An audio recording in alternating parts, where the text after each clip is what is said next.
കലവും ചട്ടികളും കുടങ്ങളും അതുപോലെയുള്ള മൺപാത്രങ്ങൾ ഉണ്ടാക്കുന്നത് നിങ്ങൾ കണ്ടിട്ടുണ്ടോ?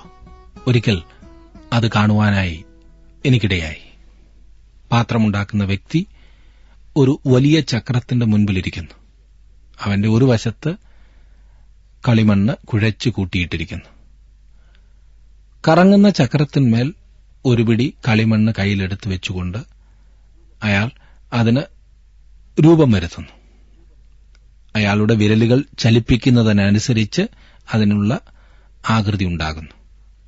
ഇടയ്ക്ക് മൺതരിയോ ചെറിയ കല്ലുകളോ വിരലിൽ തട്ടിയാൽ അത് മാറ്റിയിട്ട ശേഷം പിന്നീട് അതിനെ വീണ്ടും കുഴച്ച് ചേർത്ത് പാത്രമാക്കി രൂപാന്തരപ്പെടുത്തുന്നു. ഈ ജോലി കണ്ടുകൊണ്ട് നിൽക്കുവാൻ വളരെ രസമുള്ളത് തന്നെയാണ്. ഇതുപോലെയുള്ള ഒരു വീട്ടിലേക്ക് പോകുവാനാണ് ദൈവം യിരെമ്യാവിനോട് പറഞ്ഞത്. പാപത്താൽ ഹൃദയം കഠിനപ്പെടുത്തിയ ജനം ദൈവശബ്ദം കേൾക്കുവാൻ തയ്യാറായിരുന്നില്ല. അതുകൊണ്ട് ഒരു സാദൃശ്യത്തിൽ കൂടി ദൈവം അവരോട് സംസാരിക്കുന്നു.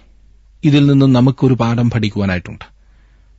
അതുകൊണ്ട് നമുക്കും യിരെമ്യാവിനോടുകൂടെ കുശവന്റെ വീട്ടിലേക്ക് പോകാം.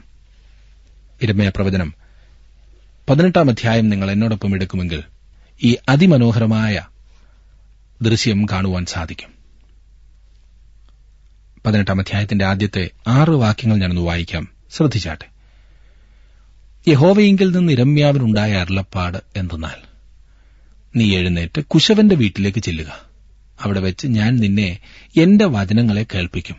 അങ്ങനെ ഞാൻ കുശവന്റെ വീട്ടിൽ ചെന്നപ്പോൾ അവൻ ചക്രത്തിന്മേൽ വേല ചെയ്തുകൊണ്ടിരുന്നു.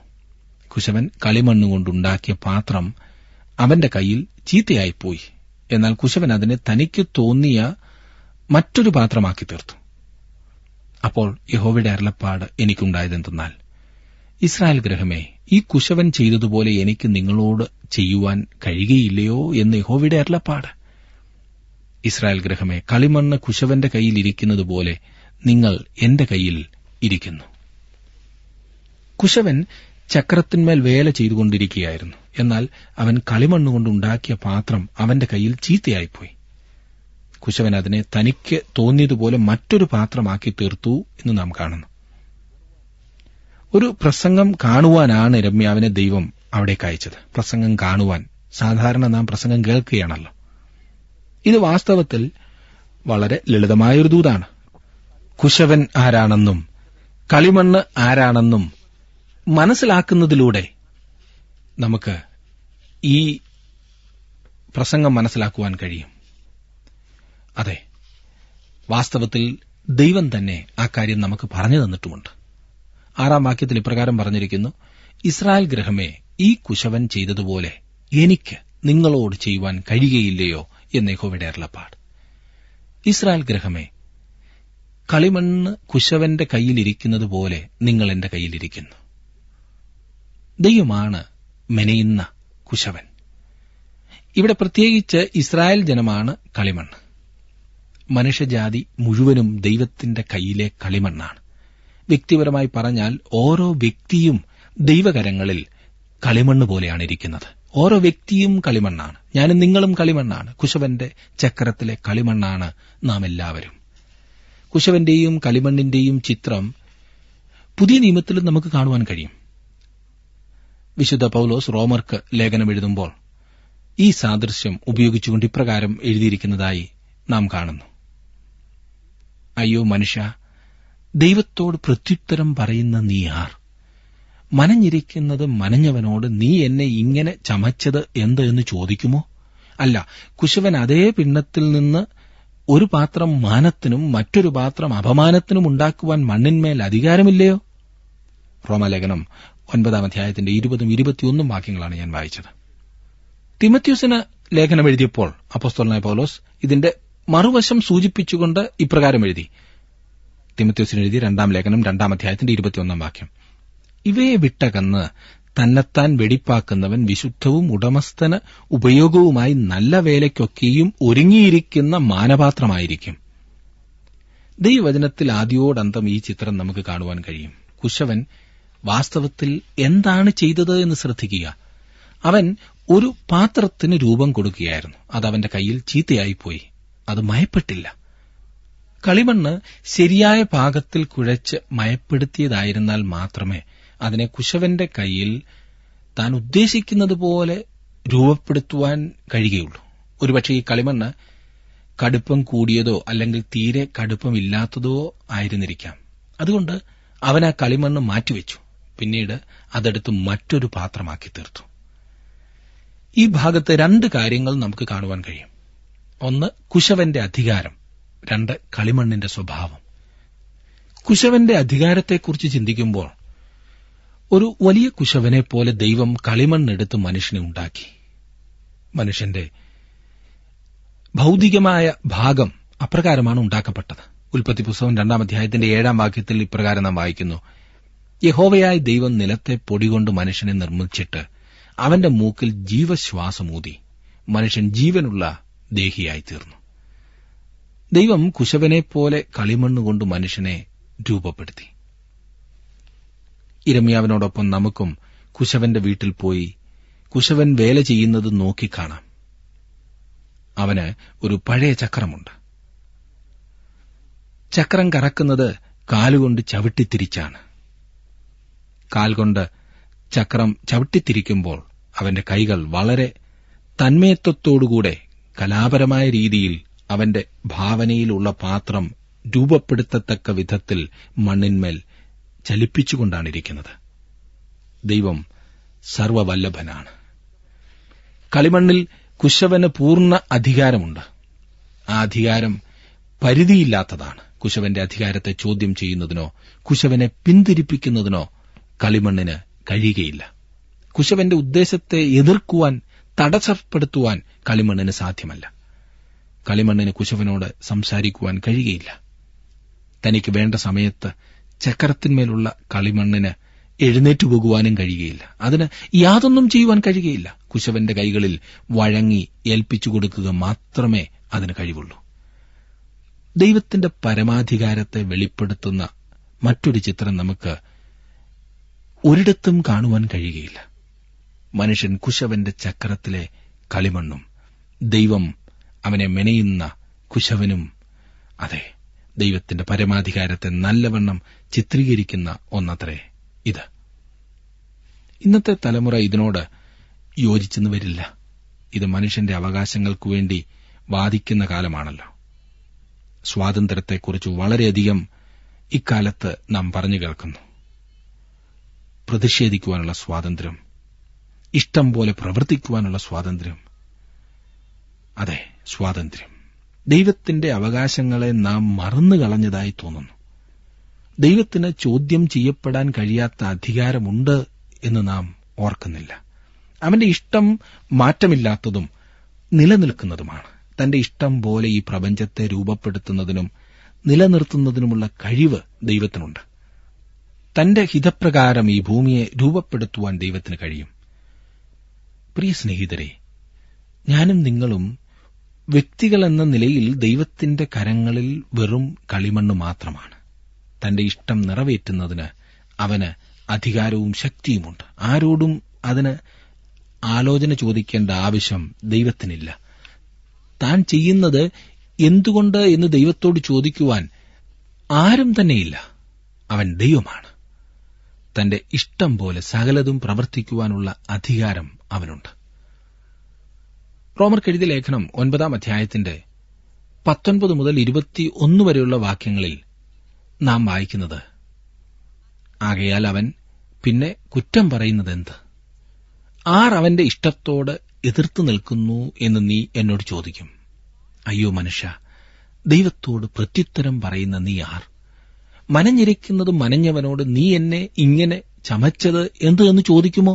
അല്ല, കുശവന് അതേ പിണ്ഡത്തിൽ നിന്നും ഒരു പാത്രം മാനത്തിനും മറ്റൊരു പാത്രം അപമാനത്തിനും ഉണ്ടാക്കുവാൻ മണ്ണിന്മേൽ അധികാരമില്ലയോ? യഹൂദന്മാർ വിചാരിച്ചത് യാതൊരു കാരണത്താലും തങ്ങൾ ദൈവത്താൽ ത്യജിക്കപ്പെടുകയില്ല എന്നത്രേ. യാതൊരു കാരണത്താലും ജാതികൾ ദൈവത്താൽ അംഗീകരിക്കപ്പെടുകയുമില്ല എന്നാണ് അവർ ചിന്തിച്ചത്. എത്ര വലിയ മഠയത്തരമല്ലേ! മനുഷ്യൻ തനിക്ക് തന്നെ ഒരു ദൈവത്തെ ഉണ്ടാക്കി തന്റെ അവകാശങ്ങൾ കൊണ്ട് അതിനെ പരിമിതിപ്പെടുത്തുവാൻ ശ്രമിക്കുമ്പോൾ സർവശക്തനായ ദൈവം തന്റെ സർവ്വവല്ലഭത്വത്തിലും സ്വാതന്ത്ര്യത്തിലും വെളിപ്പെടുകയും അവന്റെ മുമ്പാകെ മനുഷ്യൻ കുശവന്റെ കൈയിലെ വെറും കളിമണ്ണ് മാത്രമായി തീരുകയും ചെയ്യുന്നു. ദൈവം സർവ്വവല്ലഭനാണ്, പരമാധികാരിയാണ്. ഇനിയും ഈ ഭാഗത്ത് കളിമണ്ണിന്റെ വ്യക്തിത്വം അങ്ങനെ പറയുവാൻ കഴിയുമെങ്കിൽ അത് ഒന്ന് നമുക്ക് നോക്കാം. കളിമണ്ണിന് വ്യക്തിത്വമുണ്ടോ എന്ന് ഇപ്പോൾ നിങ്ങൾ ചോദിക്കുവാനിടയുണ്ട്. കളിമണ്ണ് ആകൃതിയും രൂപവുമില്ലാത്ത, ജീവനില്ലാത്ത, യാതൊന്നും ചെയ്യുവാൻ കഴിയില്ലാത്ത ഒരു സാധനമല്ലേ? വാസ്തവമാണ്. 103 സങ്കീർത്തനത്തിന്റെ 14 വാക്യത്തിൽ സങ്കീർത്തനക്കാരൻ പറഞ്ഞിരിക്കുന്നത്, അവൻ നമ്മുടെ പ്രകൃതി അറിയുന്നുവല്ലോ, നാം പൊടി എന്നവൻ ഓർക്കുന്നു. നാം പൊടി എന്ന് ദൈവം ഓർക്കുന്നു. എന്നാൽ മനുഷ്യൻ പലപ്പോഴും ഇക്കാര്യം മറന്നുപോകാറുണ്ട്. നാം പൊടി ആകുന്നു എന്ന കാര്യം നാം മറന്നാലും ദൈവം അത് ഓർക്കുന്നു എന്ന് മറക്കരുത്. കുശവന്റെ ചക്രത്തിന്മേൽ ഇരിക്കുന്ന ആ കളിമണ്ണ് നോക്കുക. അതിന് യാതൊരു ആഗ്രഹവും താൽപര്യവുമില്ല. അതിന് യാതൊരു അവകാശവാദവുമില്ല. സ്വയമായി യാതൊരു കഴിവും അതിനില്ല. തിരുവചനം ഇക്കാര്യം ഉറപ്പായി തന്നെ പറയുന്നു. എഫേസ്യർക്ക് എഴുതിയ ലേഖനം 2 അധ്യായത്തിന്റെ 1 വാക്യത്തിൽ പൗലോസ് അപ്പോസ്തലൻ പറഞ്ഞിരിക്കുന്നത് ശ്രദ്ധിക്കുക. അതിക്രമങ്ങളാലും പാപങ്ങളാലും മരിച്ചവരായിരുന്ന നിങ്ങളെയും അവൻ ഉയർപ്പിച്ചു. അതാണ് മനുഷ്യന്റെ അവസ്ഥ. ആ അധ്യായത്തിൽ 12 വാക്യത്തിൽ അപ്പോസ്തലൻ ഇതേക്കുറിച്ച് കൂടുതൽ വിശദീകരിച്ചുകൊണ്ട് ഇപ്രകാരം പറഞ്ഞു: അക്കാലത്ത് നിങ്ങൾ ക്രിസ്തുവിനെ കൂടാതെയുള്ളവരും ഇസ്രായേൽ പൌരതയോട് സംബന്ധമില്ലാത്തവരും വാഗ്ദത്തത്തിന്റെ നിയമങ്ങൾക്ക് അന്യരും പ്രത്യാശയില്ലാത്തവരും ലോകത്തിൽ ദൈവമില്ലാത്തവരുമായിരുന്നു എന്നോർത്തുകൊള്ളുവിൻ. കുശവന്റെ ചക്രത്തിന്മേലിരിക്കുന്ന കളിമണ്ണ് ഇതിൽ നിന്നും വ്യത്യസ്തമല്ല. റോമാലേഖനം 5 അധ്യായത്തിന്റെ 6 വാക്യത്തിൽ പൗലോസ് ഇപ്രകാരം എഴുതി: നാം ബലഹീനരായിരിക്കുമ്പോൾ തന്നെ ക്രിസ്തു തക്ക സമയത്ത് അഭക്തർക്കു വേണ്ടി മരിച്ചു. നമ്മുടെ ദൈവം സർവ്വവല്ലഭനായ ദൈവമാണെന്നും നാം കളിമണ്ണ് മാത്രമാണെന്നും ഞാനും നിങ്ങളും സമ്മതിക്കേണ്ടത് ആവശ്യമാണ്. നാം അതിക്രമങ്ങളാലും പാപങ്ങളാലും മരിച്ചവരായിരുന്നു. നാം ബലഹീനരാകുന്നു. ദൈവം ശക്തനായ കുശവനാകുന്നു. അതുകൊണ്ട് ഇച്ഛിക്കുന്നവനാലുമല്ല, ഓടുന്നവനാലുമല്ല, കരുണ തോന്നുന്ന ദൈവത്താൽ അത്രേ സകലവും സാധിക്കുന്നത് എന്ന് റോമാലേഖനം 9 അധ്യായത്തിന്റെ 6 വാക്യത്തിൽ നാം വായിക്കുന്നു. സകലത്തിന്മേലും അധികാരം ദൈവത്തിനാണുള്ളത്. ദൈവത്തോട് യാതൊരു അവകാശവാദവും ഉന്നയിക്കുവാൻ നമുക്കാർക്കും കഴിയുകയില്ല. റോമാലേഖനം 9 അധ്യായത്തിന്റെ 15 വാക്യത്തിൽ നാം വായിക്കുന്നത്, എനിക്ക് കരുണ തോന്നണം എന്നുള്ളവനോട് കരുണ തോന്നുകയും എനിക്ക് കനിവ് തോന്നണം എന്നുള്ളവനോട് കനിവ് തോന്നുകയും ചെയ്യും എന്ന് ദൈവം മോശയോട് അരുളിച്ചെയ്യുന്നു. മോശ ദൈവത്തോട് അപേക്ഷിച്ചപ്പോൾ ദൈവം അവനോട് ഇപ്രകാരം പറഞ്ഞു: മോശേ, ഞാൻ നിന്റെ അപേക്ഷ കേൾക്കുവാൻ പോകുകയാണ്. എന്നാൽ നീ മോശയായതുകൊണ്ടല്ല ഞാൻ നിന്റെ അപേക്ഷ കേൾക്കുന്നത്, പിന്നെയോ ഞാൻ കരുണയുള്ള ദൈവമായതുകൊണ്ടാണ് ഞാൻ നിന്റെ അപേക്ഷ കേൾക്കുന്നത്. അതുകൊണ്ടാണ് ദൈവം മോശയുടെ അപേക്ഷ കേട്ടത്. ദൈവം ആർക്കും കടപ്പെട്ടവനോ ബാധ്യസ്ഥനോ അല്ല. തനിക്കിഷ്ടം പോലെ പ്രവർത്തിക്കുവാനുള്ള അധികാരം ദൈവത്തിനുണ്ട്. അവൻ നീതിമാനായ ദൈവമാണ്. അവൻ വിശുദ്ധനാണ്. നഷ്ടപ്പെട്ട ലോകത്തിലാണ് നാം ജീവിക്കുന്നത്. ദൈവത്തോട് എന്തെങ്കിലും അവകാശവാദം ഉന്നയിപ്പാൻ മനുഷ്യന് യാതൊരു അവകാശവുമില്ല എന്ന കാര്യം നാം ഒരിക്കലും മറക്കരുത്. എന്നാൽ ഇതിന്റെ മറുവശം കൂടി നമുക്കൊന്ന് നോക്കാം. കളിമണ്ണിന്റെ ശക്തിയെക്കുറിച്ചും കുശവന്റെ വ്യക്തിത്വത്തെക്കുറിച്ചും നമുക്ക് ചിന്തിക്കാം. കുശവൻ കളിമണ്ണുകൊണ്ടുണ്ടാക്കിയ പാത്രം അവന്റെ കയ്യിൽ ചീത്തയായിപ്പോയി. എന്നാൽ കുശവൻ അതിനെ തനിക്ക് തോന്നിയതുപോലെ മറ്റൊരു പാത്രമാക്കി തീർത്തു.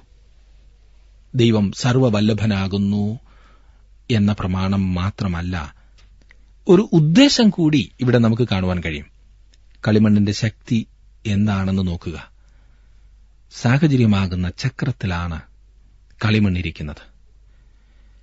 ജീവിതത്തിലെ പ്രധാനപ്പെട്ട തീരുമാനങ്ങൾ പള്ളികളിലോ വിശുദ്ധ സ്ഥലത്തുവെച്ചോ അല്ല എടുക്കുന്നത്. അത് നമ്മുടെ ദൈനംദിന ജീവിത സാഹചര്യങ്ങളിലാണ് നടക്കുന്നത്. അവിടെയാണ് കുശവൻ കളിമണ്ണുകൊണ്ട് വേല ചെയ്യുന്നത്. എന്നെ ശ്രദ്ധിക്കുന്ന പ്രിയ സുഹൃത്തേ, അവിടെയാണ് അവൻ താങ്കളിൽ പ്രവർത്തിച്ചുകൊണ്ടിരിക്കുന്നത്. യാതൊരു ഉദ്ദേശമോ അർത്ഥമോ ഇല്ലാത്ത ഒരു ലോകത്തിലാണ് ഞാനും നിങ്ങളും ജീവിക്കുന്നത് എന്ന് പലപ്പോഴും നമുക്ക് തോന്നാറുണ്ടില്ലേ? അനേകം ആളുകൾക്ക് ജീവിതത്തെക്കുറിച്ച് യാതൊരു ഉദ്ദേശവും ലക്ഷ്യവുമില്ല. എല്ലായിടത്തും കുഴപ്പങ്ങൾ മാത്രമേ അവർക്ക് കാണുവാൻ കഴിയുകയുള്ളൂ. അതെ, കുശവന്റെ ചക്രത്തിൽ നിന്ന് മാറി അല്പസമയം അവിടെ ദൂരത്തിലേക്ക് നോക്കുക. നാം കാണുന്ന പലവിധമായ രൂപത്തിലും ആകൃതിയിലുമുള്ള മനോഹരമായ പാത്രങ്ങൾ ഒരിക്കൽ കളിമണ്ണായി കുശവന്റെ ചക്രത്തിന്മേലിരുന്നതാണ്. കുശവന്റെ കയ്യിൽ വഴങ്ങി ഏൽപ്പിച്ചു കൊടുത്ത കളിമണ്ണാണ് അവയെല്ലാം തന്നെ. ഒരിക്കൽ യാതൊരു രൂപവും ആകൃതിയും ഇല്ലാതിരുന്ന മണ്ണ് മാത്രമാണ് അവയെല്ലാം. വാസ്തവത്തിൽ എന്താണ് സംഭവിച്ചത്? ആ ജീവനില്ലാത്ത കളിമണ്ണ് കുശവന്റെ കയ്യിൽ വിധേയപ്പെടുത്തിക്കൊടുത്തു. സാഹചര്യമാകുന്ന ചക്രം കറങ്ങിയപ്പോൾ അങ്ങനെ ഇപ്പോൾ നാം കാണുന്ന ആ മനോഹരമായ പാത്രങ്ങൾ അവൻ ഉണ്ടാക്കിയെടുത്തു. അതെ, കളിമണ്ണിലുള്ള ശക്തിയെക്കുറിച്ച് നോക്കുക. കുശവന് കളിമണ്ണ് തന്നെയാണ് ആവശ്യം. അവൻ ഇരുമ്പോ ഉരുക്കോ അതുപോലെ മറ്റെന്തെങ്കിലും ലോഹമോ ആവശ്യമില്ല. അവന് കല്ല് ആവശ്യമില്ല. കളിമണ്ണാണ് ആവശ്യം. തന്റെ കയ്യിൽ എടുത്തിഷ്ടം പോലെ രൂപം വരുത്തുവാൻ കഴിയുന്ന ആ വസ്തു, അതാണ് അവൻ ആവശ്യം. ദൈവം മനുഷ്യരിൽ തന്റെ പ്രവൃത്തി ചെയ്യുവാൻ ആഗ്രഹിക്കുന്നു. ദൈവം മനുഷ്യനെ തന്റെ സ്വന്തം സാദൃശ്യത്തിൽ സൃഷ്ടിച്ചു. ദൈവം മനുഷ്യനെ ഭൗതികമായി നിലത്തിലെ പൊടിയിൽ നിന്നാണ് എടുത്തത്. അവൻ മനുഷ്യനെ ഉണ്ടാക്കി.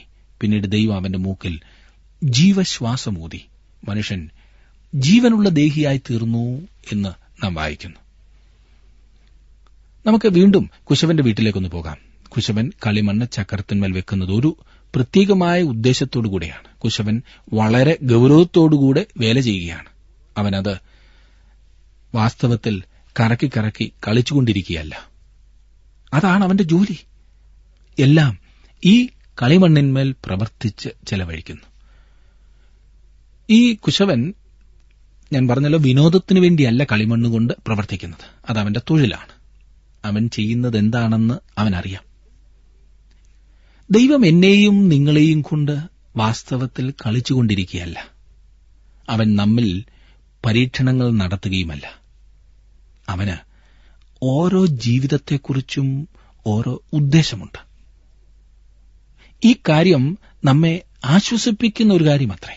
ഇത് മനസ്സിലാക്കുവാൻ കഴിയാത്തതാണ് മനുഷ്യന്റെ ഏറ്റവും വലിയ പ്രശ്നം. അതെ, ദൈവത്തിന് ജീവിതങ്ങളെക്കുറിച്ച് ഉദ്ദേശമുണ്ട്. അവൻ എന്താണ് ഉണ്ടാക്കുവാൻ പോകുന്നത് എന്ന് യിരെമ്യാവിനോട് ചോദിച്ചാൽ, എനിക്കറിയില്ല, നമുക്ക് നോക്കിക്കാണാം എന്ന് യിരെമ്യാവ് മറുപടി പറയും. നോക്കി നിൽക്കുന്ന ആളിന് കുശവൻ എന്താണ് ഉണ്ടാക്കുവാൻ പോകുന്നത് എന്നറിയില്ല. എന്നാൽ കുശവൻ അറിയും എന്താണ് അവൻ ചെയ്യുവാൻ പോകുന്നത്. അവന് ഒരു പദ്ധതിയുണ്ട്. താൻ എന്താണ് ഉണ്ടാക്കുവാൻ പോകുന്നത് എന്ന് അവന് വളരെ നിശ്ചയമുണ്ട്. കളിമണ്ണിന് കുശവന്റെ ഉദ്ദേശം അറിയില്ല. എന്നാൽ ഒരിക്കൽ നാം അതറിയും. സാഹചര്യമാകുന്ന ചക്രത്തിന്മേൽ അവൻ നമ്മെ വെക്കുമ്പോൾ എന്തെങ്കിലും ഒന്ന് നമ്മിൽ സാധിച്ചെടുക്കുന്നതിനാണ് അവൻ അപ്രകാരം ചെയ്യുന്നത്. അവന് ഒരു ഉദ്ദേശമുണ്ട്. സങ്കീർത്തനക്കാരൻ പറയുന്നത് ഇപ്രകാരമാണ്: ഞാനോ നീതിയിൽ നിന്റെ മുഖത്തെ കാണും, ഞാൻ ഉണരുമ്പോൾ നിന്റെ രൂപം കണ്ട് തൃപ്തനാകും. 17-ാം സങ്കീർത്തനത്തിന്റെ 15-ാം വാക്യമാണ് ഞാൻ വായിച്ചത്. ഒരിക്കൽ ഞാൻ അവനെപ്പോലെയാകും. നാം ഇന്നതാകുമെന്ന് ഇതുവരെ പ്രത്യക്ഷമായില്ല. അവൻ പ്രത്യക്ഷനാകുമ്പോൾ നാം അവനെ താൻ ഇരിക്കും പോലെ തന്നെ കാണുന്നതാകൊണ്ട് അവനോട് സദൃശന്മാരാകും എന്ന് നാം അറിയുന്നു എന്ന് യോഹന്നാന്റെ ലേഖനത്തിൽ നാം വായിക്കുന്നു. 1 യോഹന്നാൻ 3:2. അത് ഒരു പുതിയ ദിനമായിരിക്കും. കുശവന് നമ്മുടെ ജീവിതത്തിൽ ഒരു പ്രത്യേക ഉദ്ദേശമുണ്ടെന്ന് ഒരു സുപ്രഭാതത്തിൽ നാം അറിയുവാൻ പോകുന്നു. എഫേസ്യർക്ക് എഴുതിയ ലേഖനത്തിൽ പൗലോസ് അപ്പോസ്തലൻ പറഞ്ഞിരിക്കുന്നത് ശ്രദ്ധിക്കുക: അതിക്രമങ്ങളാലും പാപങ്ങളാലും മരിച്ചവരായിരുന്ന നിങ്ങളെയും അവൻ ഉയർപ്പിച്ചു. അത് മാത്രമല്ല, 7-ാം വാക്യത്തിൽ പറഞ്ഞിരിക്കുന്നത്, ക്രിസ്തുയേശുവിൽ നമ്മെക്കുറിച്ചുള്ള വാത്സല്യത്തിൽ തന്റെ കൃപയുടെ അത്യന്ത ധനത്തെ വരുംകാലങ്ങളിൽ കാണിക്കേണ്ടതിന് ക്രിസ്തുയേശുവിൽ അവനോടുകൂടെ ഉയർത്തെഴുന്നേൽപ്പിച്ച് സ്വർഗ്ഗത്തിൽ ഇരുത്തുകയും ചെയ്തു. ജീവനില്ലാത്ത മണ്ണിനെക്കൊണ്ട് കുശവൻ എന്തു ചെയ്യുവാൻ കഴിയും എന്നുള്ളത് ഭാവിയിൽ നമ്മിൽ വെളിപ്പെടുവാൻ പോകുന്ന ആ തേജസ്സിനെക്കുറിച്ചാണ് പറയുന്നത്. ദൈവത്തിനാണ് സകല മഹത്വവും. യജമാനന്റെ കരത്തിൽ ഒരു മാനപാത്രമായിരിക്കുന്നത് മനോഹരമായ കാര്യമാണ്. ഇനിയും കുശവന്റെ വ്യക്തിത്വത്തെക്കുറിച്ച് നമുക്ക് അല്പം ഒന്ന് ചിന്തിച്ചു നോക്കാം. ഇതാണ് ഏറ്റവും പ്രധാനപ്പെട്ട കാര്യം. അതിനുവേണ്ടി വീണ്ടും നാം കുശവന്റെ വീട്ടിലേക്ക് പോകേണ്ടിയിരിക്കുന്നു. കുശവൻ ഒരു ദയയുള്ള മനുഷ്യനെപ്പോലെ തോന്നുന്നുവല്ലോ എന്ന് ഞാൻ യിരെമ്യാവിനോട് പറയുന്നു. അതെ, കളിമണ്ണിനെ മുറിപ്പെടുത്തുവാൻ അവൻ ആഗ്രഹിക്കുന്നില്ല. കളിമണ്ണ് വഴങ്ങിക്കൊടുക്കണമെന്ന് അവൻ ആഗ്രഹിക്കുന്നു. കാരണം അതുകൊണ്ട് അവൻ എന്തോ ഒന്നുണ്ടാക്കണം, ഒരു ഉദ്ദേശമുണ്ട്.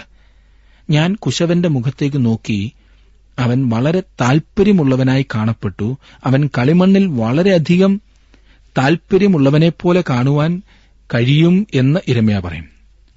ദൈവം നമ്മെ മെനയുന്ന നല്ല കുശവനെപ്പോലെയാണ് എന്ന് എനിക്ക് കാണുവാൻ കഴിഞ്ഞിരുന്നെങ്കിൽ എത്ര നന്നായിരുന്നു. എന്നാൽ എനിക്ക് ദൈവത്തെ കാണുവാൻ കഴിയുകയില്ലെന്ന് തിരുവചനം പറയുന്നു. ഫിലിപ്പോസ് യേശുവിനോട് ഇപ്രകാരം പറഞ്ഞു, കർത്താവേ, ഞങ്ങൾക്ക് പിതാവിനെ കാണിച്ചു തരണം, എന്നാൽ ഞങ്ങൾക്ക് മതി. കർത്താവ് യേശു അവനോട് ഇപ്രകാരം പറഞ്ഞു, എന്നെ കണ്ടവൻ പിതാവിനെ കണ്ടിരിക്കുന്നു. നമുക്ക് കുശവനെ നല്ലവണ്ണം ഒന്ന് ശ്രദ്ധിച്ചു നോക്കാം. അദ്ദേഹത്തിന്റെ കാലുകൾ കൊണ്ട് സാഹചര്യമാകുന്ന ചക്രത്തെ ചവിട്ടിത്തിരിക്കുന്നു. അവിടുത്തെ കരങ്ങൾ കൊണ്ട് കളിമണ്ണിന്മേൽ വളരെ കലാപരമായും താൽപര്യത്തോടും സ്നേഹത്തോടും പ്രത്യേക ഉദ്ദേശത്തോടും കൂടെ പ്രവർത്തിച്ചുകൊണ്ടിരിക്കുന്നു. അവനെ ഞാൻ സൂക്ഷിച്ചു നോക്കി. അവന്റെ കാലുകളിൽ പാടുകളുണ്ട്. കൈകളിൽ ആണികൊണ്ട് മുറിവേറ്റ പാടുകൾ കാണുവാൻ കഴിയും.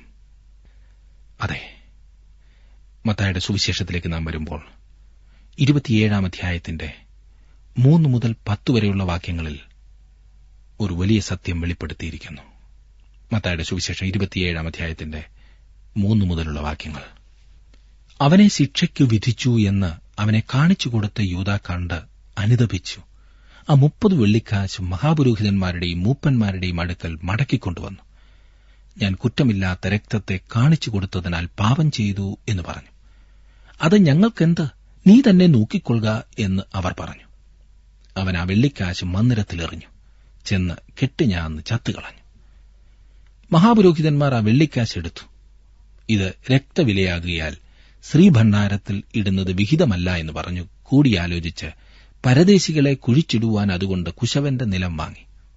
ആകയാൽ നാം നിലത്തിന് ഇന്നുവരെ രക്തനിലം എന്ന് പേർ പറയുന്നു. ഇസ്രായേൽ മക്കൾ വിലമതിച്ചവന്റെ വിലയായ 30 വെള്ളിക്കാശ് അവർ എടുത്ത് കർത്താവ് എന്നോട് അരുളി ചെയ്തതുപോലെ കുശവന്റെ നിലത്തിനു വേണ്ടി കൊടുത്തു എന്ന് യിരെമ്യാ പ്രവാചകൻ മുഖാന്തരം അരുളി ചെയ്തതിന് അന്ന് നിവർത്തി വന്നു. 2 വാക്യങ്ങൾ എന്നെ അതിശയിപ്പിക്കുന്നു. പരദേശികളെ കുഴിച്ചിടുവാൻ അതുകൊണ്ട് കുശവന്റെ നിലം വാങ്ങി. ആകയാൽ ആ നിലത്തിന് ഇന്നുവരെ രക്തനിലം എന്ന് പേർ പറയുന്നു. ഇസ്രായേൽ മക്കൾ വിലമതിച്ചവന്റെ വിലയായ 30 വെള്ളിക്കാശ് അവർ എടുത്ത് കർത്താവ് എന്നോട് അരുളി ചെയ്തതുപോലെ കുശവന്റെ നിലത്തിനു വേണ്ടി കൊടുത്തു എന്ന് യിരെമ്യാ പ്രവാചകൻ മുഖാന്തരം അരുളി ചെയ്തതിന് അന്ന് നിവർത്തി വന്നു.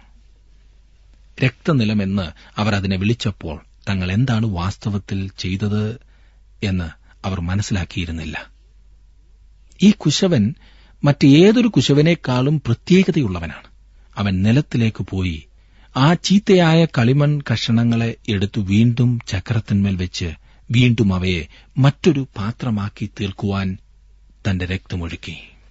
നാം ജീവിതത്തിൽ തെറ്റുകൾ ചെയ്യുമ്പോൾ ദൈവം നമ്മെ എന്നേക്കുമായി തള്ളിക്കളയുകയാണോ ചെയ്യുന്നത്? നമ്മുടെ ജീവിതങ്ങളിൽ പരാജയങ്ങൾ സംഭവിക്കുമ്പോൾ അവൻ നമ്മെ വിട്ടുകളയുകയാണോ? ഒരിക്കലുമല്ല. അവൻ തന്റെ പ്രവർത്തനം നമ്മിൽ അവസാനിപ്പിച്ചിട്ടില്ല. അതായത് കളിമണ്ണ് അവന് വഴങ്ങിക്കൊടുക്കുമെങ്കിൽ അവൻ തുടർന്നും അതിൽ പ്രവർത്തിക്കുവാൻ മതിയായവനാണ്. കളിമണ്ണ് കുശവന് തന്നെ തന്നെ വിധേയപ്പെടുത്തി കൊടുക്കുക എന്നതാണ് ഏറ്റവും അത്യാവശ്യമായ കാര്യം. നിലത്തിനു വേണ്ടിയുള്ള വില അവൻ കൊടുത്തു. അത് രക്തനിലമാണ്. താങ്കൾ താങ്കളുടെ ജീവിതത്തിലേക്ക് തിരിഞ്ഞു നോക്കിക്കൊണ്ട്, ഓ, എന്തൊരു പരാജയം, ദൈവത്തിന് എന്നെ ഇനിയും ഉപയോഗിക്കുവാൻ കഴിയുമെന്ന് ഞാൻ ചിന്തിക്കുന്നില്ല എന്ന് പറഞ്ഞേക്കാം. എന്നാൽ പ്രിയ സുഹൃത്തേ, ഇന്ന് താങ്കൾ ആ ചീത്തയായിപ്പോയ കളിമണ്ണ് പോലെയാകുന്നുവെങ്കിൽ ദൈവം പ്രവർത്തിക്കുവാൻ ആഗ്രഹിക്കുന്നത് അവിടെയാണ്. താങ്കൾ അനുവദിക്കുമെങ്കിൽ അവൻ താങ്കളിലും പ്രവർത്തിക്കും. താങ്കളുടെ വീണ്ടെടുപ്പിന് ആവശ്യമായ വില അവൻ നേരത്തെ തന്നെ കൊടുത്തു തീർത്തിരിക്കുകയാണ്. നമ്മുടെ സ്വന്തം പരിശ്രമങ്ങൾ കൊണ്ട് കൂടുതൽ വഷളാകുക മാത്രമേ ഉള്ളൂ. എന്നാൽ ദൈവത്തിന് നമ്മെ സാഹചര്യമാകുന്ന ചക്രത്തിലിട്ട് ഒരു മാനപാത്രമായി രൂപാന്തരപ്പെടുത്തിയെടുക്കുവാൻ കഴിയും എന്ന് മറക്കരുത്. ഇനി ഞാൻ 19 അധ്യായത്തിലേക്ക് വരുവാൻ ആഗ്രഹിക്കുകയാണ്. 19 അധ്യായത്തിലേക്ക് വരുമ്പോൾ ദൈവം യിരെമ്യാവിനോട് പറയുന്നത്, നീ പോയി കുശവനോട് ഒരു മൺകുടം വിലയ്ക്ക് വാങ്ങി സാക്ഷ്യത്തിനായി ജനത്തിന്റെ മൂപ്പന്മാരിലും പുരോഹിതന്മാരുടെ മൂപ്പന്മാരിലും ചിലരെ കൂട്ടിക്കൊണ്ട് ബെൻഹിന്നോം താഴ്വരയിലേക്ക് പോകുക എന്നത്രേ. അവിടെയായിരുന്നു മോലെക്കിന്റെ ഭീകരമായ ആരാധന നടന്നിരുന്നത്. അതുകൊണ്ട് ഹിന്നോം താഴ്വര ഉടനെ തന്നെ കുലത്താഴ്വര എന്ന പേരിൽ അറിയപ്പെടും എന്ന് ദൈവം പറയുന്നു. അവർ അവരുടെ കുഞ്ഞുങ്ങളെ ബാലനും മോലേക്കിനും യാഗം കഴിച്ചുകൊണ്ടിരുന്നത് ഇവിടെയത്രേ. ദൈവം അതിനെ ന്യായം വിധിക്കുന്നതായിട്ടാകുന്നു നാം കാണുന്നത്. 19 അധ്യായത്തിന്റെ 10 മുതൽ 15 വരെയുള്ള വാക്യങ്ങളിൽ നാം കാണുന്നത്, നന്നാക്കിക്കൂടാതെ വണ്ണം കുശവന്റെ പാത്രം ഉടച്ചു കളഞ്ഞതുപോലെ ഞാൻ ഈ ജനത്തെയും ഈ നഗരത്തെയും ഉടച്ചു കളയുമെന്ന് ദൈവം പറയുന്നതാണ്. തീയിൽ ചുട്ടെടുത്ത കളിമൺ പാത്രം ഉടഞ്ഞുപോയാൽ പിന്നീട് അത് നന്നാക്കിയെടുക്കുവാൻ കഴിയുകയില്ല. അതിനെ എറിഞ്ഞുകളക മാത്രമേ പിന്നീട് ചെയ്യുവാൻ കഴിയുകയുള്ളൂ. എന്നെ ശ്രദ്ധിക്കുന്ന താങ്കളുടെ ജീവിതത്തിൽ ഒരിക്കലും അങ്ങനെ സംഭവിക്കാതിരിക്കുവാൻ ദൈവകരങ്ങളിൽ പൂർണ്ണമായി ഏൽപ്പിക്കൂ. അതിനായി ദൈവം താങ്കളെ സഹായിക്കട്ടെ, അനുഗ്രഹിക്കട്ടെ.